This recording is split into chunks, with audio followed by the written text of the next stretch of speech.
Hello दोस्तों, स्वागत है आपका नई वीडियो में आपके अपने चैनल पैरामेडिकल पाथवे पॉइंट में।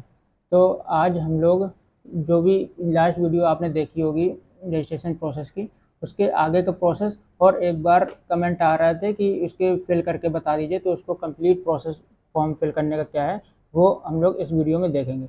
सबसे पहले यूपी स्टेट मेडिकल फैकल्टी की वेबसाइट ओपन कर लेते हैं। ये जो फर्स्ट लिंक आ रही है इसको ओपन करना है। इसको यहाँ पे व्यू साइड में चले जाना है। यहाँ पे इसके नीचे से स्क्रॉल करना है।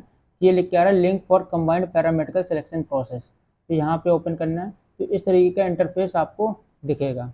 तो इस इंटरफेस में आपको ये ध्यान रखना है, जो एप्लीकेशन फॉर्म ओपनिंग डेट थी वो 2 जून में थी, और एप्लीकेशन जो क्लोजिंग डेट है वो 30 जून है, मतलब 30 जून है। अब आगे अगर एक्सटेंड होती है ये फॉर्म भरने की जो डेट है, तो वो यहाँ पे आपको शो कर जाएगी।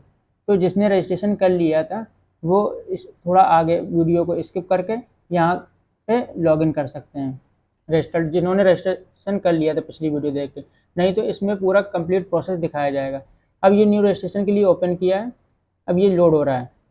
अब यहाँ पे जैसे कि बताया गया था, सारी जो डिटेल्स है वो 10th के अकॉर्डिंग फिल करनी है। चलिए डिटेल फिल कर देते हैं। इसमें कैंडिडेट फर्स्ट नेम दे रहा है, तो फर्स्ट नेम डाल दीजिए। इसके में फर्स्ट नेम और लास्ट नेम अलग है, तो वो यहाँ पे लिख दीजिए मिडिल नेम, जैसा अपने 10th की मार्कशीट के अकॉर्डिंग लिख लीजिएगा। और फिर इसके बाद फादर नेम बोल रहा है, मदर नेम डालना है, और इसमें आता है फिर डेट ऑफ बर्थ डालने का। डेट ऑफ बर्थ यहाँ से सेलेक्ट करके ही डालना है। जो भी डेट ऑफ बर्थ उसमें 10th की मार्कशीट में लिखी वो डाल दीजिए आप। अब फिर इसके बाद आती है ईमेल आईडी। ईमेल आईडी और मोबाइल नंबर वही डालना है जो बिल्कुल रनिंग मोड में हो, और जिसका जो भी आपसे कांटेक्ट किया जाएगा ईमेल आईडी और मोबाइल नंबर के थ्रू ही किया जाएगा। तो हम यहाँ पे ईमेल आईडी डाल लेते हैं।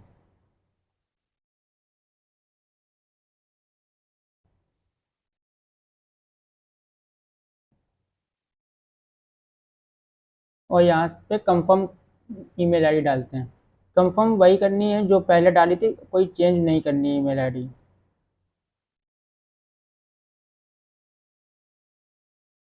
अब यहाँ पे मोबाइल नंबर डालना है।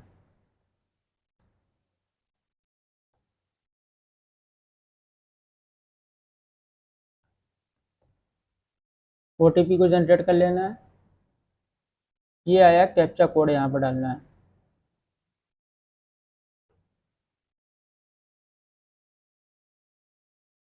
अब मोबाइल नंबर में ओटीपी जाएगी और ईमेल आईडी में ओटीपी जाएगी, तो दोनों मैच कर लेना है।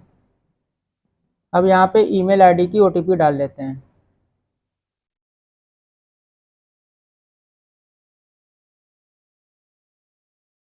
इसको वैलिडेट कर देते हैं। ये लिख के आ गया ईमेल आईडी वैलिडेट सक्सेसफुली। अब यहाँ पे जो मोबाइल नंबर में आई है ओटीपी उसको डाल लेते हैं। इसको भी वैलिडेट कर लेते हैं। ये भी सक्सेसफुली वैलिडेट हो गई। इसके बाद यहाँ पे जो ये आई एग्री का, इसमें यहाँ पे चेक बॉक्स लगा देना है और ये कैप्चा कोड फिल कर लेना है। इसके बाद सबमिट कर देना है। ये सारी डिटेल आपको दिखेगी। आपको इसमें ये हाइड दिख रहा होगा क्योंकि ये फॉर द प्राइवेसी पर्पज इसको डिटेल्स को हाइड किया गया है। अगर कुछ मॉडिफाइड करना है तो अभी भी मॉडिफाइड क्लोज करके कर सकते हैं, वरना सबमिट कर दीजिए। यहाँ से ओके करेंगे तो सबमिट हो जाएगा।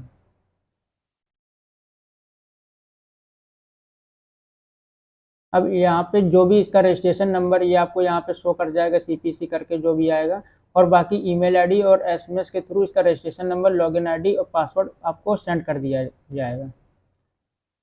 इसके बाद ये लिखा है गो टू एप्लीकेशन। यहाँ पे गो टू एप्लीकेशन में चले जाना है।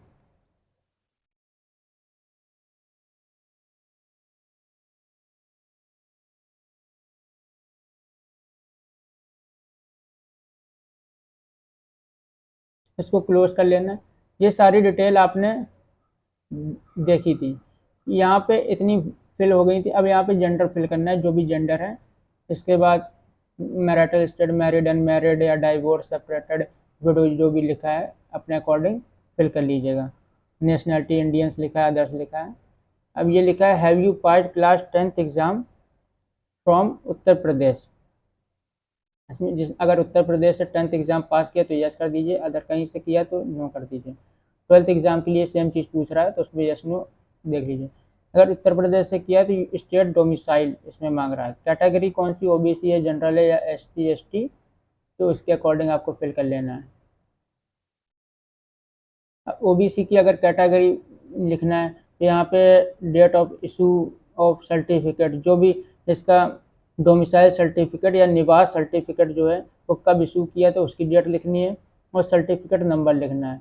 इशूइंग अथॉरिटी कैटेगरी जारी करता प्राधिकारी जो इसमें लिखना है वो सारी चीज़ें उसी से देख के लिख लेंगे। अब सब कैटेगरी आती है, ये पीएच फिजिकल हैंडीकैप या फ्रीडम फाइटर, एक्स आर्मी तो नहीं है, अगर नहीं तो कुछ नहीं तो नन कर दीजिएगा। इसको सेव और नेक्स्ट आगे बढ़ा दीजिएगा। अब इसमें ये डिटेल्स फिल करने को मांग रहा है तो मैं जनरल फिल कर लेता हूँ क्योंकि जनरल में कोई डिटेल नहीं मांगता है आपको समझाने। इसके बाद ओके करते हैं। ये डेटा सेव हो गया। अब ये आया ईमेल एड्रेस मांगने, अल्टरनेट ईमेल एड्रेस का भी आपके पास ऑप्शन देता है और अल्टरनेट मोबाइल नंबर का भी ऑप्शन देता है। कोई भी अल्टरनेट ईमेल एड्रेस आप डाल सकते हैं यहाँ पे। जैसे कि यहाँ पे ईमेल एड्रेस मैं भर रहा हूँ, आपको ये सारे जो डेटा है वो ब्लर दिख रहा होगा क्योंकि पहले भी बताया प्राइवेसी पर्पज़ के लिए। आप इसी तरीके से अपना डेटा फिल करना है। अल्टरनेट मोबाइल नंबर भी मांग रहा है और इसमें अगर नहीं भी डालना चाहें तो नहीं मत भी डाल सकते हैं क्योंकि ये मैंडेटरी नहीं है क्योंकि इसमें स्टार नहीं लगा हुआ है। अब ये आया एड्रेस डालने के लिए है, एड्रेस फिल कर लीजिए आधार कार्ड के अकॉर्डिंग, टाउन कस्बा जो भी है। ये आया स्टेट फिल करने के लिए उत्तर प्रदेश कर दिया और यहाँ पे टाउन और सिटी फिल कर दी। यहाँ पे पिन कोड आपने डाल दिया। परमानेंट एड्रेस और कम्युनिकेशन एड्रेस सेम है तो यस कर दीजिए, नहीं अगर डिफरेंट है तो नो करके आप वो उसको भी फिल कर लीजिए। इसको करके आपको नेक्स्ट कर देना है। ये डेटा सेव हो गया। अब बोर्ड नेम आ गया, किससे आपने 10th पास किया था या फिर किस बोर्ड से, यूपी बोर्ड से, सीबीएसई, आईसीएसई या फिर कोई भी अदर स्टेट बोर्ड हो, यहाँ से आप सेलेक्ट कर सकते हैं। सपोज यहाँ मैंने सीबीएसई बोर्ड सेलेक्ट किया है। अब बात आती है नेम ऑफ इंस्टीट्यूट, जो भी इंस्टीट्यूट का नेम है उसको फिल कर लेना है।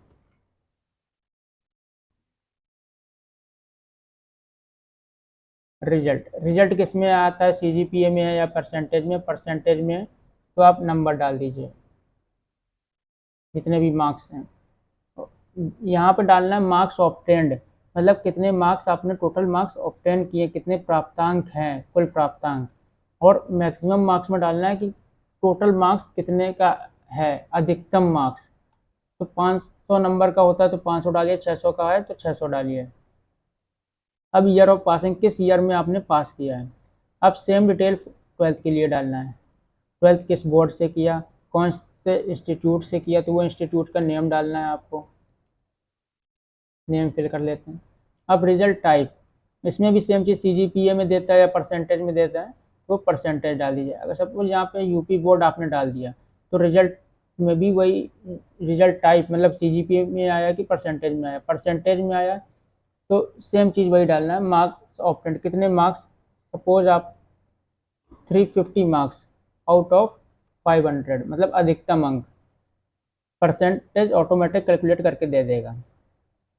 अब इसमें पूछ रहा है फिजिक्स में कितने मार्क्स, 45 जैसे सपोज, जितने भी मार्क्स हैं वो आपको फिजिक्स हो गया। यहाँ पे मार्क्स लिखा है ऑब्टेंड और यहाँ लिखा है मार्क्स मैक्सिमम मार्क्स कितने में कितने में, यहाँ सपोज 100 डाल दिया, 100 मार्क्स का उसमें 45 ऑब्टेंड हुए। ये सारी मार्कशीट से देख के ही फिल करना है, कोई भी एरर नहीं करना है। अब 50 यहाँ पे और यहाँ पे 100 जो भी आपने ऑब्टेंड किए हैं मार्क्स वो डालना है। इसमें रासायनिक विज्ञान यानी केमिस्ट्री, अब आपके पास बायोलॉजी है या नहीं है, मैथमेटिक्स से आपने एंटर किया या बायोलॉजी से किया है, तो यहाँ बायोलॉजी से किया तो यहाँ पे बायोलॉजी के मार्क्स डालना है, बायोलॉजी में कितने मार्क्स आपको मिले, और यहाँ पे सेम मैक्सिमम मार्क्स, किस ईयर में पास किया है वो डालना है आपको। और सेव कर देना है। यहाँ पर डेटा सेव हो गया। अब ये बैंक अकाउंट नंबर डालना है, IFSC कोड डालना है, ब्रांच नेम डालना है और बैंक नेम डालना है, और यहाँ पे बेनिफिशियरी अकाउंट होल्डर नेम डालना है। ये सारी चीज़ आपको डालनी है। ये क्यों डालनी है? अगर फ्यूचर में कोई भी रिफंड होता है या फिर किसी तरीके से तो उसमें जैसे फीस आप काटते हैं तो उसमें रिफंडेबल आता है, तो ये इसी अकाउंट नंबर में ही जाएगा। और इसमें लिखा भी है ये फ़ोटोग्राफ अपलोड करने के लिए। ये नोट आप पढ़ लीजिएगा। अगर आपको अपनी फ़ोटोग्राफ अपलोड करनी है तो वो 50 KB से 100 KB के बीच में साइज़ होना चाहिए और JPG और JPG फॉर्मेट में होना चाहिए।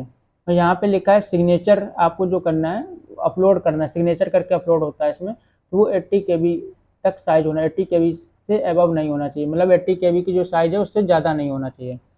फिर आता है scan copy certificate clearly visible. जो भी आप इसमें स्कैन करके उसमें फ़ोटो कॉपी लगाएंगे या फिर स्कैन कॉपी लगाएंगे सर्टिफिकेट की, सर्टिफिकेट का मतलब 10th और 12th जो भी इसमें मांगेगा, OBC सर्टिफिकेट लगाएंगे या फिर इसमें डोमिसाइल सर्टिफिकेट लगाएंगे, जितने भी वो क्लियरली विजिबल होना चाहिए।